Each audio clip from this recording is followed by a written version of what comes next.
3, 5.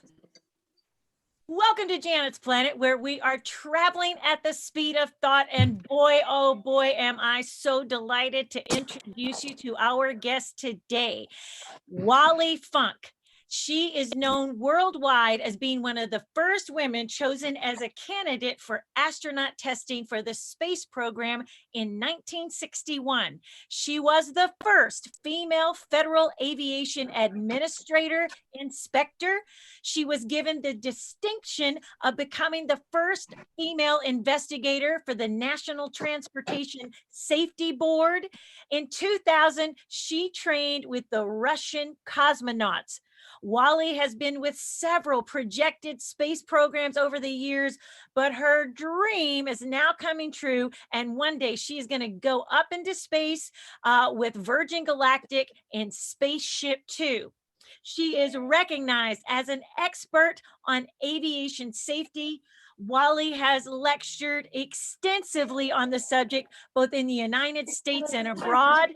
She has received national and international acclaim for her aviation achievements in newspapers, magazines, radio, and television media. She was featured on Dateline in 1995 regarding her experience as one of the Mercury 13 astronaut candidates. She has 19,836 flight hours. I'm not sure I'm reading that number right, but get that, guys, over nearly 20,000 flight hours, and holds all levels of aviation certification.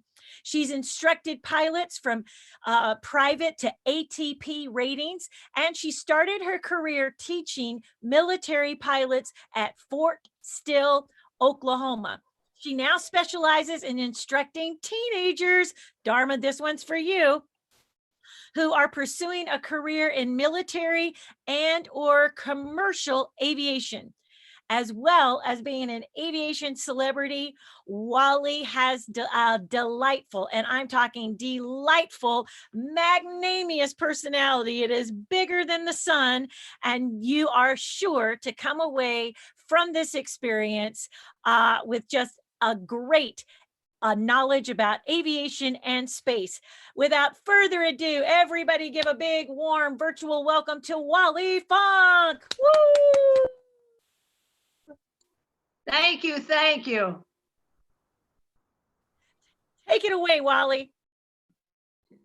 Well, I am so absolutely astounded to be here with you all and see every one of you. And then I want to say also, I have instructed in many, many countries, and that was fabulous for me to see that you all are here. Now, I want to say that I was born and raised in Taos, New Mexico, which is at 7,000 feet. And my first encountering with an airplane was my parents took me to an airport somewhere in New Mexico. And I saw a DC-3 sitting over there, and I went right over there and I tried to turn the nut on that wheel to see if I could make it move. So that was my first experience with aviation. Mother said, oh, she's going to fly. So I made model airplanes as a kid. Well, all of you guys, are you making model airplanes and hanging them up from your ceiling? You should. Balsa wood airplanes. They're great. You don't fly them, you just look at them. And then at 9 or 10, I got my first lesson in flying, and I loved it. I learned how to do everything with my hands and my feet. And right now I'm teaching an 8-year-old, and she is so wonderful. She really wants to fly and go to the airlines at 8. So you all that I'm looking at you and you're listening to me, you can do it if you want to do it. Now, then my other thing I did when I was, I don't know, 10 or so, I got my Superman cape on and I jumped off the barn, but I put some hay down that wouldn't hurt myself. And of course, when I jumped off, nothing happened. So I got down on the ground. I said, what's wrong with this? So I put more hay down. I jumped off again, and oh, I didn't fly. And then I thought, I don't have a propeller on my nose. So I figured that was not right. And then I kept making all my airplanes. I probably made thousands and thousands of airplanes. So I started off my career at Taos. And then you all don't know, but there's a special mountain in Taos, New Mexico. It's about 14,000 feet high. And it is the spirit of the Taos Mountain. And Mother always said, you look at the Taos Mountain and that mountain will tell you what to do today. And folks, I want to tell you, that is the thing that keeps me going today. So I owe a lot of success and the guidance and the love that my parents gave me as a little girl and a career in life. So I hope you have great parents that help you do things. Now, I've worked on airplanes, I've worked on cars, I've built things out of wood. I was an outdoors person. I didn't care about being in the house. Mother said, do you want to learn how to cook? And I said, no. Do you want to go learn how to get groceries? I said, no, I want to be outside. I built tree houses. I've built several homes. And I was just an outside person, and I still am, and I love it. Even though we're in lockdown here, I still go to the airport, and I have been still flying. So, hey, can you show everybody the picture of you, like when you were a little girl turning that bolt on the plane? Can you hold up that picture? There it is, 2 years old, and I'm trying to turn that nut. Amazing. Thank you. And then at 14, I was in the shooting club. And at 14, my grandfather gave me a 22. And I am here with my 22. And as I went through the year, and here are my pistols. Then I received and I got all of my sharpshooter. Does anybody shoot in the audience? Okay, I got my sharpshooter badges, and then the top position that you could ever have is your Distinguished Rifleman Award. And this is the Distinguished Rifleman Award. And my instructor was so impressed that a 14-year-old could do that. He sent the bullseye and a picture of me, and I got a letter from President Eisenhower saying, you're the first girl that has achieved this. And wow, that was incredible. So I've had a great gift of youngsterhood. And my parents always thought, oh, just be kind, be who you are, be safe, be knowledgeable, cherish, and speak always correctly. And then one thing, Mother always made me dress correctly. I could have my Levi's and t-shirt on during the day, but at night I had to have my dress on for dinner. So that was one thing that she increased wanted me to do. And Mother was my first, when I got my license at Stevens College. I went to Stevens College in Columbia, Missouri. And Dr. Bates, who was my advisor, called Mother and said, your daughter's not doing too well. And Mother said, do you have an airport out there? And he said, yes, you get her out there. And then that's when I really started flying, and I got my private license at, I don't know, by 15 or 16, and became a 99. So I've been a 99 for, how long is that? 60 years? Yes. Anyway, so I was just so lucky to be born with ability and a good attitude and good, want to do great things for life. And if I could just hug each one of you, I would love to do that, because I've been in your state or your country. I had no fears, none at all. When I'd go out there and in the water and doing the irrigation and going fishing and going skiing or whatever, and if there was some kind of an animal around, a snake or whatever, I'd pick it up, put it over where he needed to be. I have always been with animals. When I was in South Africa, I rode every animal there was to ride, even an alligator. It was fabulous. And I don't have any fears at all. So if you can do that, you can understand what it is. I want you to know that I'm impulsive, I'm spontaneous, I'm practical, I'm bold. I'm very responsible, never had any accents of any type, and I never stop.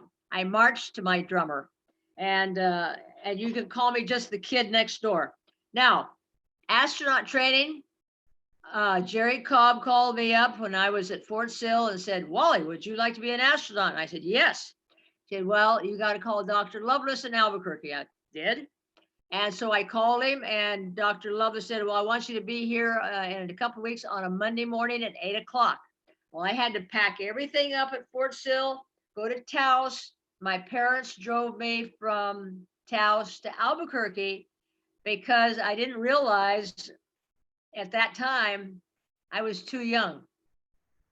I was just barely 20, and they wanted people that were much older in the astronaut program. So he said, "Okay, your parents will sign you in and you can take some of the tests." So phase one was of the Mercury tests were very interesting, a week of tests.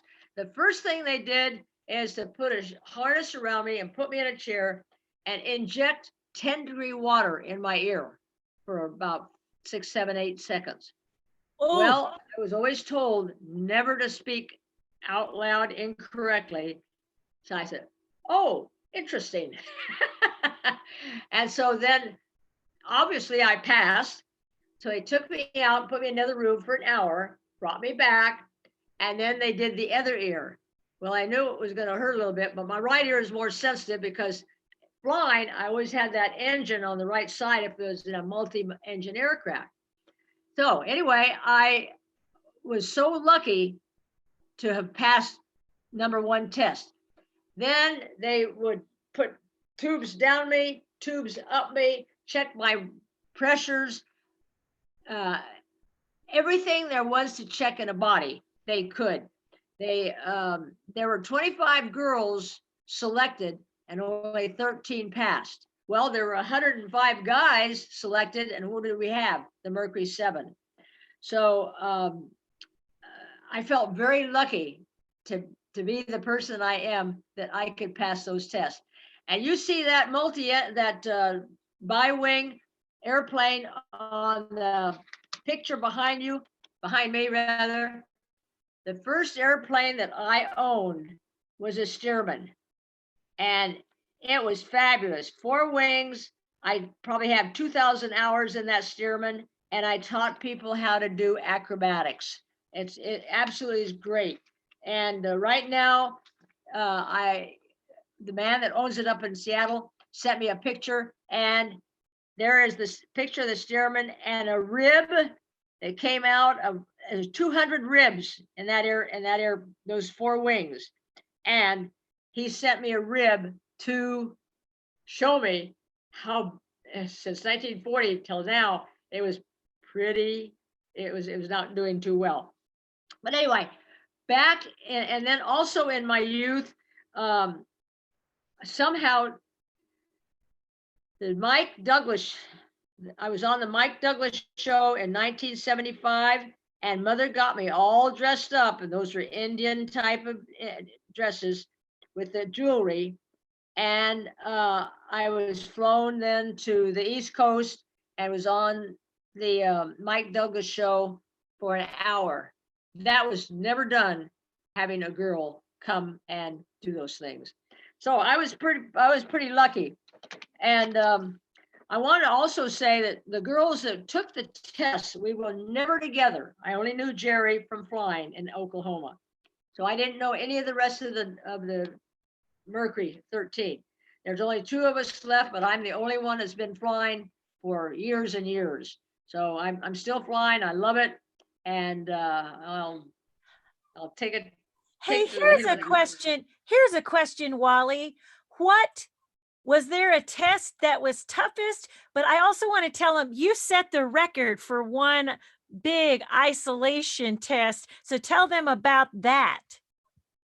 Okay, yeah, I was going to get to that. Sure. I just want people to know that none of us were ever together, and they took us as as, I don't know, I was number 2 to go in. Jerry was number 1 and I was number 2. So they did everything. Now, the test that you're talking about is the isolation test, but there were other tests that they gave me before that. They sent me to Los Alamos and they wanted to know about all the radiation that was in my body, which I thought was rather interesting. They poked me, they did everything into my body. They knew everything head to toe. And then the psychologist came in and wanted to do a number on my head. And they were asking me all the psychology questions. And one of the last things was that, who wrote Verdi? I said, Nabucco. Who wrote Nabucco? I said, Verdi. Oh, they all went up like, how did you know that? I said, because I grew up with opera. Then they sent me off. They did. Then the phase 1 of that test canceled. And so I had places where I could go in the United States and Europe and Russia so that I could go take more tests because I was not going to give up. So one of the other tests that I took was a psychological test. And that was the isolation water test. And there was a big room with a great big water in a pool. And they said, now bring your swimming suit. You're going to be in this pool. And we want you to do your best. I said, well, I'll do fine. So I got into the pool and he gave me 2 pieces of, give me a small book, a Java book. He gave me 2 pieces of foam rubber. They were about half the size of this book. Foam rubber. I did not have a suit on to keep me afloat. And I had to struggle to lay down and put that foam behind my back and behind my neck and stay steady. Now you guys might want to try that because it was kind of interesting. So I got myself in position. I was steady on the water with the 2 pieces of foam rubber back and back. And then he said, okay, I want you to spread eagle. So I was spread eagle, my legs and my arms were out. And then I kind of realized I kind of touched the water. I couldn't feel it.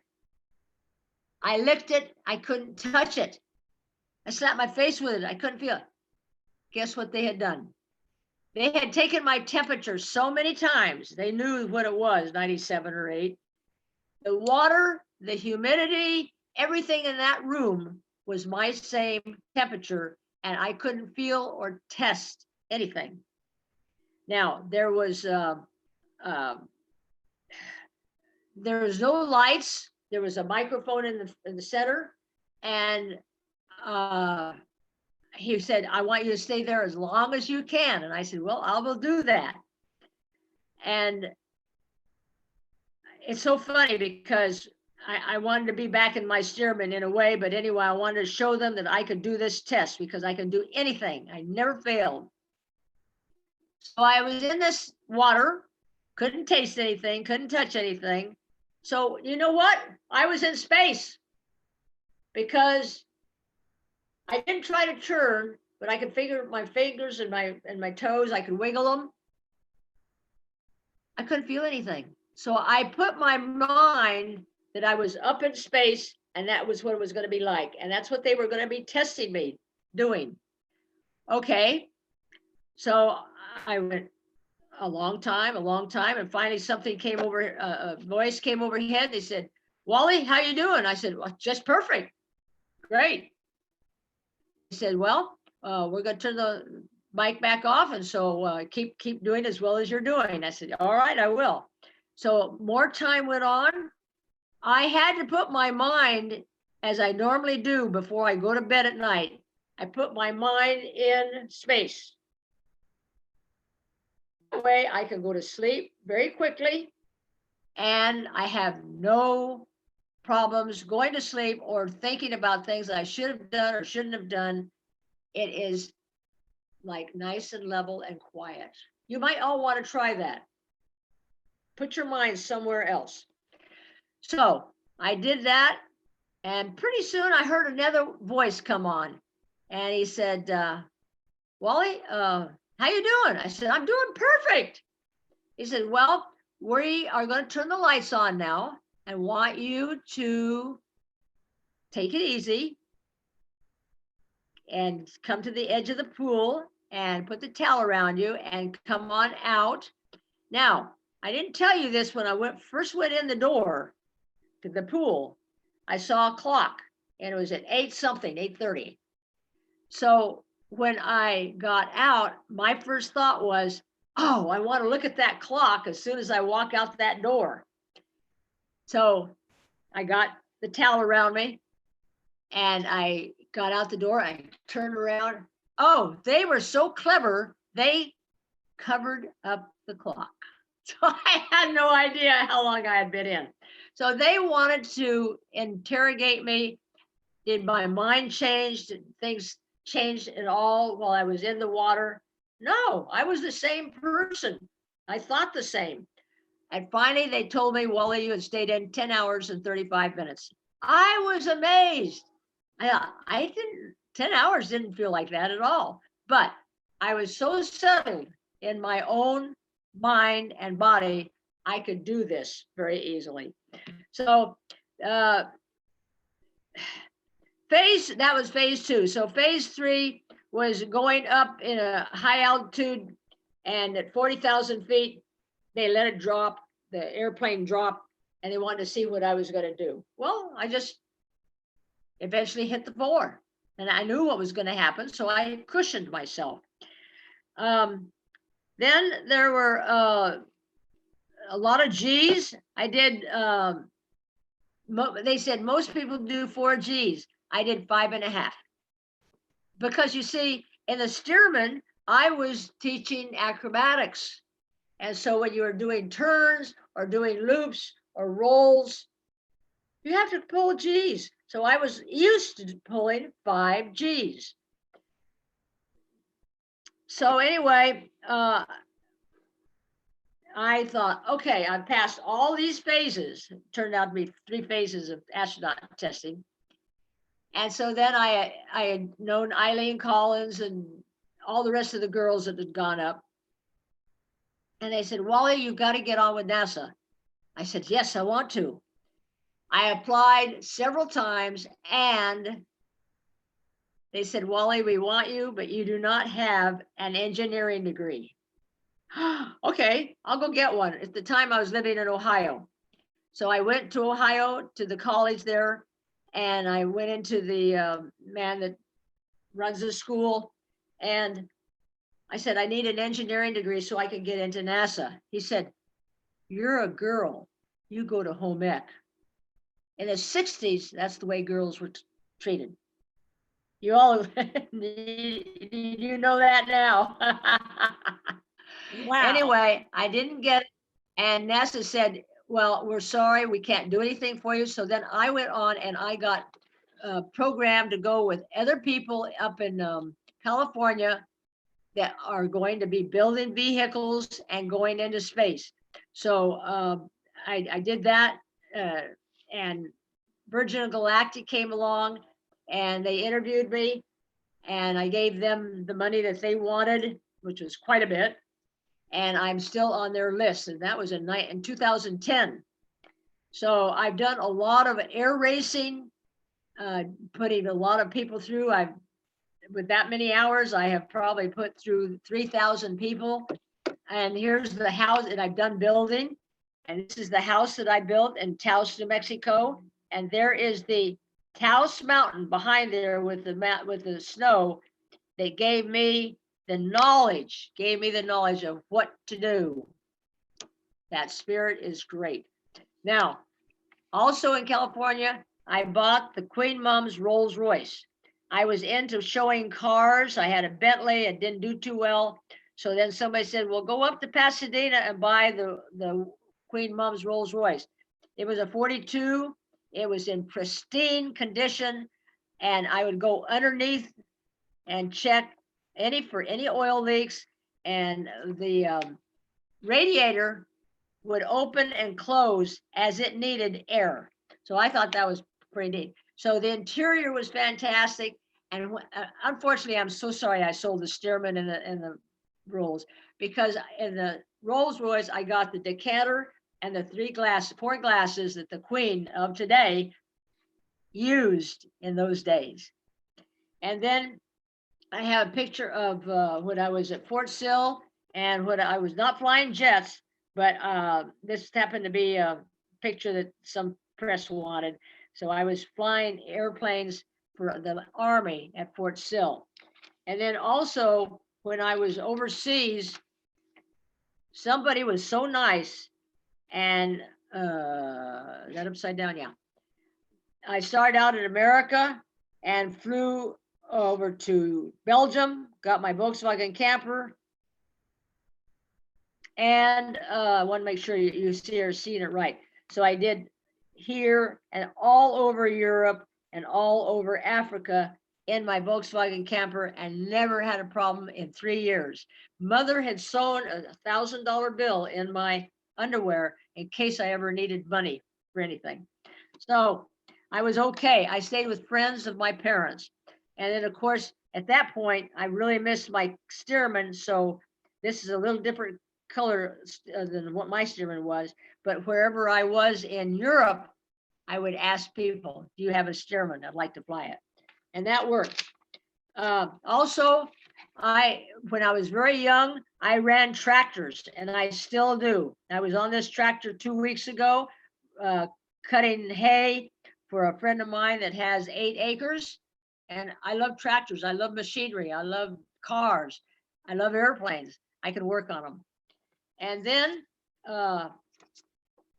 this is a picture of, let's see, White Knight 2 is that little guy there. It's in between the other 2 cockpits.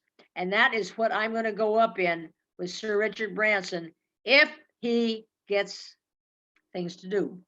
Now, I'm flying, I'm doing air races. I'm doing things that most girls would not do in an airplane. It made me more skilled and competent and professional to know that I could do anything anybody wanted to do. And you know what?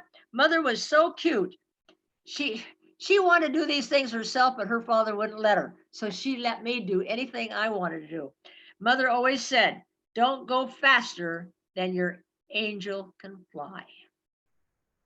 So take that down. Don't go faster than your angel can fly. So there are 2 things you never get to do twice. You guys, listen to this. 2 things you never get to do twice. You never get to make more than that one first impression. So however you're dressed, however you talk, your attitude, how you are with people, that is that first impression that may or may not get you that job. So watch that first impression. Then you never get to fly that jet more than that one first time. That first time is so fantastic, and I have flown a couple of jets. I just want to thank you for letting me be with you. I cannot tell you enough about how great my parents were to me, and I had some more notes, but they didn't get out. I guess now what I've done is Netflix sent me this picture, and I have it hanging up in my apartment. It shows the outline of all the 13 girls, and I don't know which one I am. So that is, I've been on a lot of movies. I've done a lot of TV things, and this was given to me for a speech that I made in Allen, Texas. People love to have that astronaut look. And this is when I was flying for an airline, Sierra Pacific in Arizona. It didn't last very long, but I had a good time. And then this has just come up. Well, actually, the quilt was made, this quilt on me was made in 2016. And then I just found out recently that it was all over the United States in whatever they call quilt advises. And now it is hanging in the Library of Congress this year. So anybody that ever goes to the Library of Congress, you might see that. And then I'm going to say, okay, this is truly me trying to get into space. And that's the last picture I have, except for the ones that you might see on the film. Now I've taken as many astronaut tests as the guys or more. So it was my youth that did it. So you kids that are young, you can do it if you have the want and the will to want to do it and do what and do the fun stuff. I know right now it's hard for us to get around, but when we can, get out there and take a flight. They're a little expensive. Ask your parents if you can do it. And I highly suggest it because it's a part of your life that you would never know. I never knew that it could be so perfect. And I love it. So do you want to run that, or do you want questions first? I tell you what, let's show that video. Wade's going to share his screen and bring that up for us.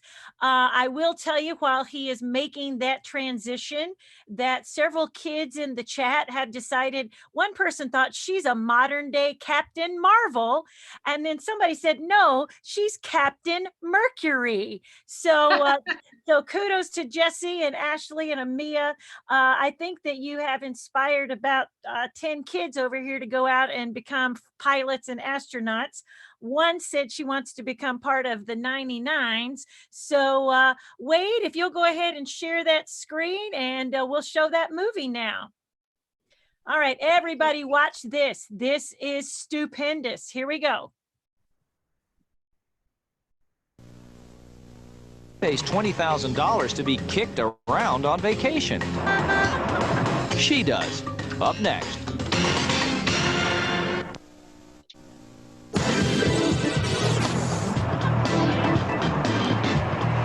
If first impressions count for anything, then you can tell right from the start. Wally Funk is not your run-of-the-mill Texan. This petite part-time aviator isn't afraid to push the envelope when it comes to her vacation. In fact, she's not afraid of anything. I've never been frightened. I've never been scared. Somebody can go around the corner and say, boo, yeah, you're gonna jump. But I've never had a fear. Fear was not part of our family. And to prove it, Wally's about to put her money where her mouth is. A lot of money. $20,000 for a trip, not to Paris or London or even Monte Carlo. She's T-minus 12 hours of air travel from a vacation that's more than outrageous. It's the dream of a lifetime. And it begins here, at the Gagarin Cosmonaut Training Center, 20 miles northeast of Moscow.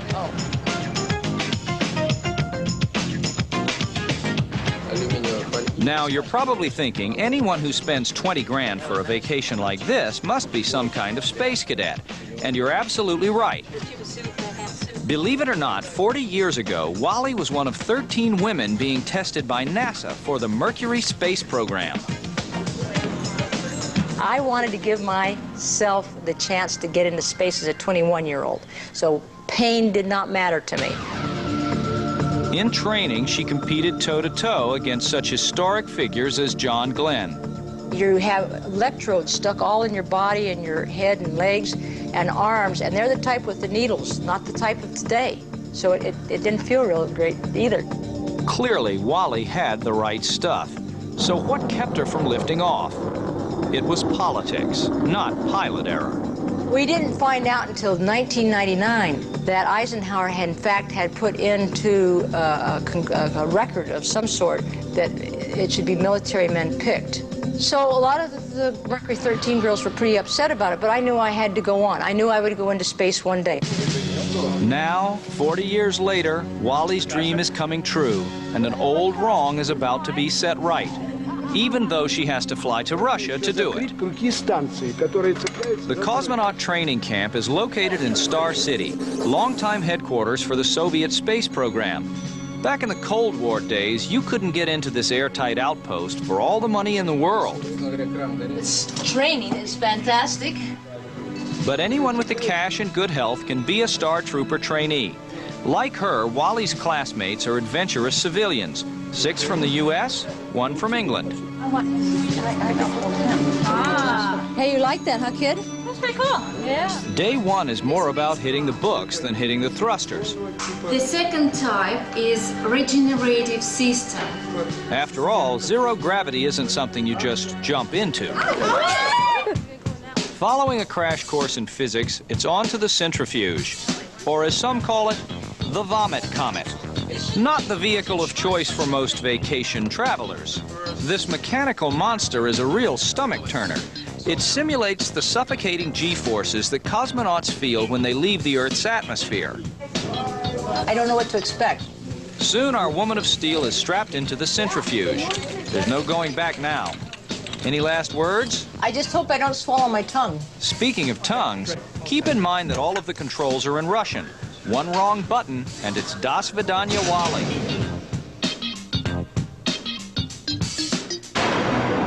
Supervisors keep a really close eye on her to make sure she doesn't black out from the intense G-forces. Now all the team is here in the monitoring room. Okay. Typically, cosmonauts experience between 3 and 6 Gs. But let's not forget, Wally Funk is on vacation, so she goes all the way, or at least tries to.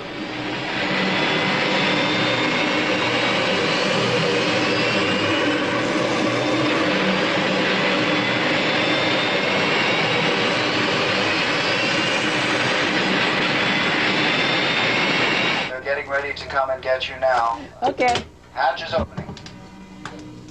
Hi, guys. How do you feel? It was fantastic. I want to go more.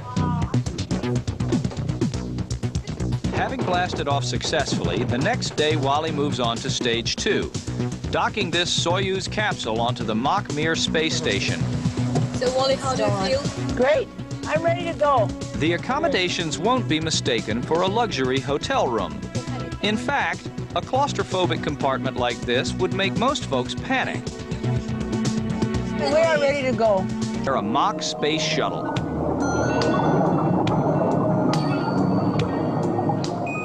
And now, with all that training under her belt, Wally is ready to experience a thrill she's been waiting for most of her life. And Valentina was the last one. Do we do the parabolic if it's IFR outside? At nearby Kolovsky Airfield, Wally and her comrades board a specially equipped Ilyushin 76 cargo plane. It may lack a few amenities, but a ride on the Il-76 always has its passengers floating on air. The plane conducts a series of 10 parabolic arcs. The pilot jets to 35,000 feet, nosedives until he hits 10,000 feet, and then it's right back up to 35,000. Parabolic flying has its ups and downs, but Wally's not complaining about a little air turbulence. After all, how often does one lose weight on their vacation? Unfortunately, those pounds don't stay off for long. All too soon, it's time for re-entry. Hey! Having completed her training with flying colors, cosmonaut Wally is already planning her next mission. What I want to do next is my big trip, and that's go into space and orbit in 2003. Determined to go where few women have gone before, Wally Funk is one person who really believes in following her dreams. The Gagarin training camp may be just one small step, but as she knows better than anyone, there's a whole universe out there. Wow, wow, and wow. Fantastic. Fantastic. So here's how we're going to do this, guys. I know that you have a lot of questions here. One of the things you've already answered, but one thing that's come up consistently is, did you ever work for NASA? No, I never was able to. I did a lot of things with them, but not to be paid for them, with them. But I wanted to go back a little bit. And when I was in Russia, I went back several times, and I got to meet Valentina Tereshkova, who was the first woman to go up, and she was absolutely fabulous woman. And I just wanted to say that, since nobody knows really who she is anymore. And that is a great thing, guys. We want to give voice to women in science. We want to make known. I'm getting teary-eyed, Wally, just because I go, you have been so inspiring already. I can barely, my heart is full to bursting. You're just making me smile this morning. But Valentina Tereshkova, I would guess you guys would have a lot in common, because she was also an aviatrix, right? Yes. And then, of course, we have so many other women, but they're not really talked about as much as they used to be. And the girls that want to do things now, they've got to go out and they want to do it, because that's what I did. That's what that spirit did for me. But they can do it. They can have their own spirit wherever they want it to be. And I want to invite every person, girl and boy, to do things that are kind of abnormal. Working on cars, building homes, working on airplanes, going out and looking at airplanes, going up for a ride. Get away from the house stuff. That's what I'm trying to say. Well, hey, I want to open it up. You've got fans aplenty. So guys, I'm going to put this on gallery view. Raise your hand if you have a question. I will come to you and I will most likely repeat it. But does anybody through here, by raising your hand, have a question for Wally this morning? Let me see here. Coming over here. All right. So here's one that has been typed into this view. Is how did you become, we know that you were the inspector for the FAA, the Federal Aviation Administration. How was it that you came to be the first female inspector? Well, that's a good question. I knew Mr. Glenn because I worked at Santa Monica Airport, and I wanted to go up to Alaska and be a flight instructor. So I thought I would like to have a letter from him introducing me to the people in Alaska to be a acrobatic pilot and an instructor. So he turned around and he said, I want you here on Monday, dressed. I said, yes, sir. I was in his office on Monday. He gave me a 2-hour interview. And at the end of the interview, he said, Wally, we want you to be our first girl FAA inspector. You have everything that we need as an inspector, because most of all of our men are retired military. We need somebody that is in the loop now. And that's how I got on with FAA and was with them for 4 years. And then NTSB liked my get up and go. And I went out and I did accident investigations. I think I did 450 of those around the United States and Hawaii. And I loved my job. It was great. Oh, so good. There's another question coming and saying, how did you build your own house? Oh, that was easy. I bought the land in Taos, and I wanted to be able to do it with adobe bricks. So I had to have somebody bring loads and loads and loads of adobe bricks. My first little house was small, 1 story, probably about 800 square feet. And it had a bedroom and kitchen and bathroom storage. And so it took a year or so to build that, but I knew how to put, when you're in Taos, you learn how to build, because that's what people are doing there. And so I put all my adobes online, and of course you have helpers, and then getting the roof on. Oh, and then putting the vigas across. The vigas are round poles that you put across to hold the roof up. and then you put the plaster the ceiling in, and then the roof on, and then that is your house. Then I went on years later and built it into a two-story house, excuse me, and then part of and my place to put the airplane hangar. So it was great. I loved my house, and I'm so sorry I had to sell it, but people wanted me to go all over the United States and teach, and that's what I've been doing, is teaching most of my life. So beautiful. We've got a question this is from Ander. So Ander, scoot back and speak up loudly. Hello. So what were your thoughts when you went through the Vomit Comet? Yeah, what were your thoughts when you were feeling all of those G's on that Vomit Comet? Oh, well, see, I was able to put my mind where I wanted it to be, and that was in space. So I had control. I've always had control of what my mind was to do and what my feelings were going to feel. Fantastic. Tapa Swinney has a question. She's calling in all the way from India. So I'm going to let you ask your question, but Tapa Swinney, talk really loudly for me. Good morning.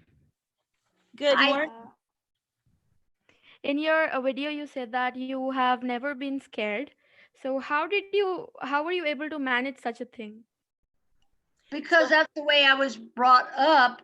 And my parents said, you don't have to ever be afraid of anything. Try to understand it, whether it's an animal or a thing or whatever you're doing.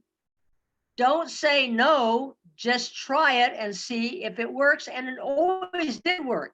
And I'm so glad that you're from India. What town are you from? I'm actually from Madhya Pradesh, but Okay. I travel a lot in India. I taught a girl to fly in Bombay. Her name is Sadamini Deshmukh. She's a retired airline captain. So if you can remember that, Sadamini Deshmukh, look her up. Sure. From Bombay. Thank you. So Yvette, let's let you ask this question. So she's from the 99s. This is Yvette. Well, hold on. She's from Project Possum, which was inspired because of you. So Yvette, talk loudly and ask that question, please, my dear. Hi, thank you. Wally, thank you so much for your time. There's a group of us, there's a few of us online right now who are from a group called Possum 13. I think you've met one of us, and we were inspired by the Mercury 13. This is an education and outreach effort for young girls and women to join a microgravity campaign every year. Oh, that's wonderful. No, I had not heard of you. We are wild fans, and we believe it's so important, the message that young girls, young boys too, get involved together to encourage more women and more girls in STEM. So our question is, what do you think is the most important thing when trying to engage young students today? We have a lot of outreach for STEM, so. Okay, the most important thing is having that great attitude of I want to do great things. But the main thing is STEM, learning how to be an engineer or learning how things work. See, I always did it with cars and airplanes, but at home, I guess you could do it with any kind of a piece of machinery that you might have at home. How does it work? Why do you have to plug it in to make it work? How does it work inside? Like a vacuum cleaner or something. I'm trying to say here, you need to know how things work when you plug them in, or when you have the propeller going, or you have an engine going, learning how an engine works. STEM. All those things are very important today. Oh, you guys. Hey, Judah, you have typed this to me several times. I want you to tell Miss Wally personally what you think here. So I'm trying to unmute you, my dear Judah. Can you help me out and help me unmute you there? Oh, Judah, where are you? Yeah, unmute yourself there, buddy, oh pal. Well, if I could unmute him, he wants to tell you that it's like you are so cool with lots of O's in the middle. So, and do we have any other questions? Yes, Tommy Gantz, coming to you and unmuting you. What's your Hi, question? I'm a 99 and I saw Wally several times at the Women in Aviation Convention. And I just want to thank you for everything that you've done, not only to inspire little girls, but to inspire big girls like me. You know, I didn't discover my passion until I was older in life. And so it's a little bit of an obstacle, but seeing women out there that are continuing to engage in their passion has made a tremendous impact in my life and has allowed me to engage others and do a lot of STEM outreach myself. So thank you. Well, I want to thank you for coming on, and I'll see you wherever we're going to be at WIA the next time. You come up and grab me, okay? Got it. All right, we're coming to a sweetheart from New Jersey. Lucia, I see your hand raised. What is your question?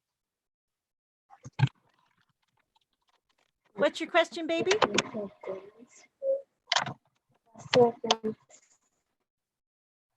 Your video's breaking up. What's your favorite thing in space? Oh, what is your favorite thing either in flight? What's that, baby? So what's your favorite thing in space or in flight? That's a difficult question. So is that something, what was your favorite thing about being maybe in an airplane? Your favorite moment? Is it takeoff? Is it going through clouds? Is it landing? What's your favorite thing in flight? Is that for me? Uh-huh. Okay. My favorite thing is doing acrobatics because I love it. All takes precision, and doing a loop and having the airplane come around just perfectly, or doing a roll, or doing a stall, or taking off and landing. They're all very precise things that you've got to learn to do. Now, my thing is getting into space. I just want to see how everything is arranged in space. And of course, I wanted to go to ISS and be with the engineers and learn everything. But now we have progressed so far, I don't know if I would understand it at this point. That's why you got to grow up with STEM. Right. Well, we've got Bailey. Where are you, Bailey? I'm unmuting you. Talk loudly. Ask your question, my dear. I am so excited right now. So I'm part of the Possum 13 that Yvette also talked about earlier. And I just have to say, so I'm 23 right now, and I know you were 23 when big things happened in your life too. So I'm really excited to talk to you before I turn 24. I'm about to turn 24. So I feel very connected to you right now at the age of 23. My question for you specifically is, you have the most amazing attitude of life in general, of just go for it, don't be scared, always positive. One of my favorite things is that whenever you come out, you're like, okay, let's do it again. I love that.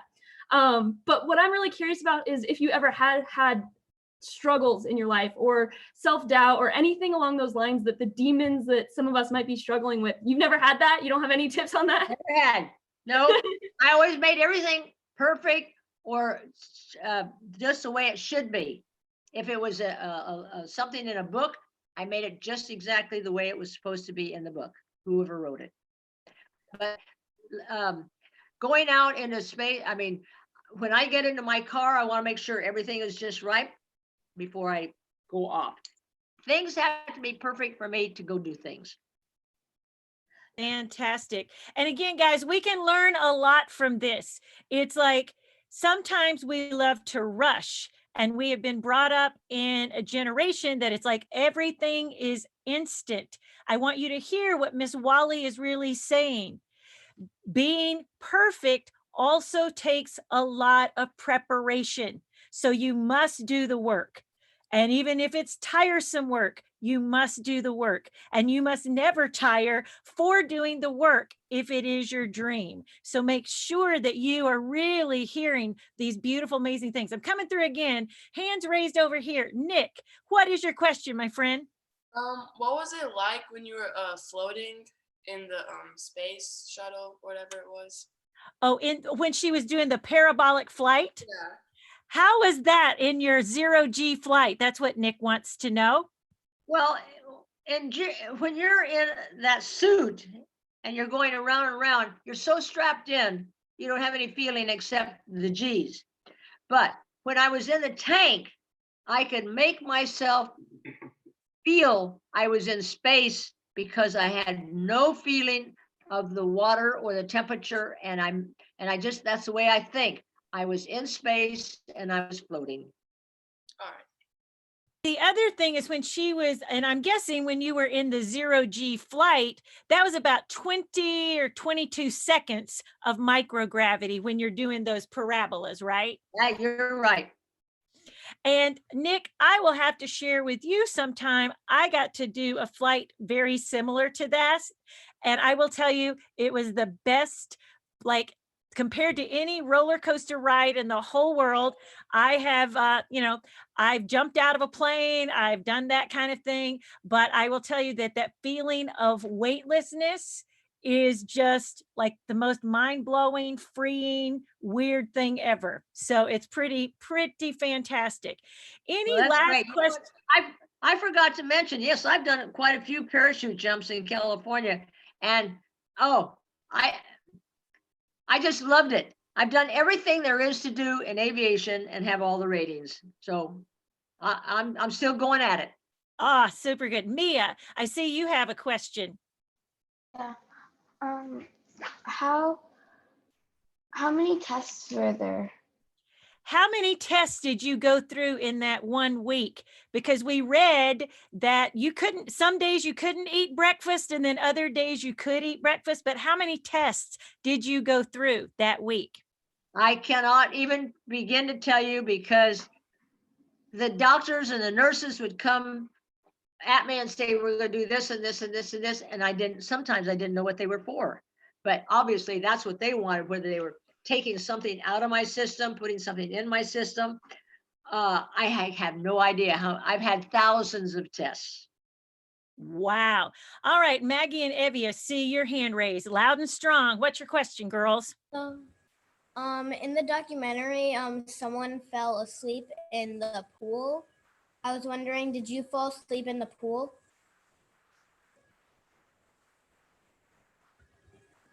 You're muted. In the documentary, it shows someone in the pool that fell asleep. Did all the ladies fall asleep, or was it just you that fell asleep? No, I was the only one that ever took that test. Jerry Jacob took it, and she only ended up 9 hours, but she told me she flailed around. Wow. I was the only one, and I don't think the guys took that. Tell everybody how long you were in that tank, just lying very still. I was spread eagled and very still for 10 hours and 35 minutes. Wow. I loved it. Wow. All right.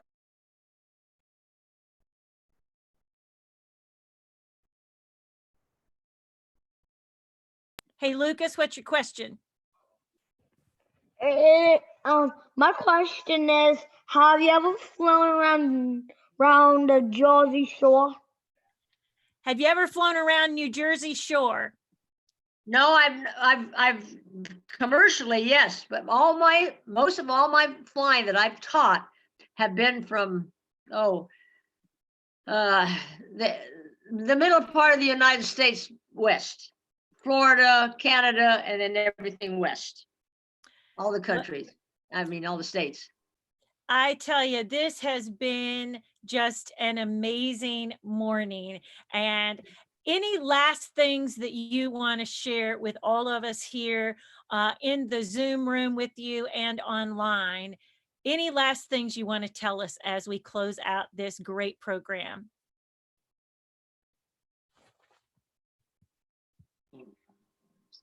Well, I want you all to know it was wonderful being with each and every one of you. I hope I get to see you again, and I would love to meet you.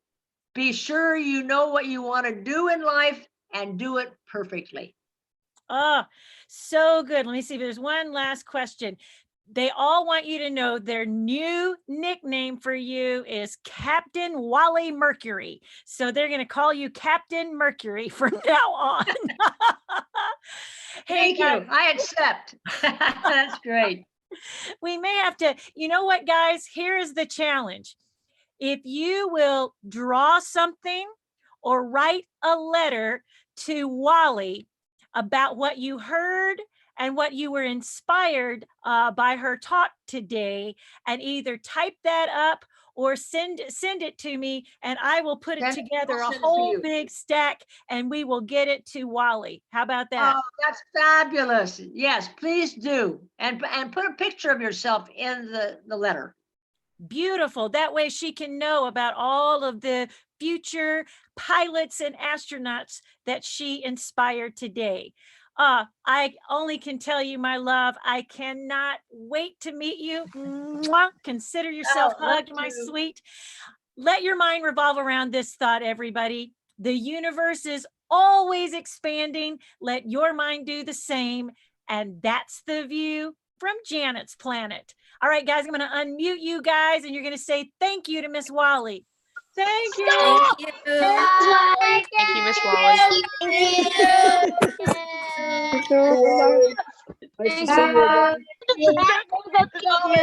Bye, guys.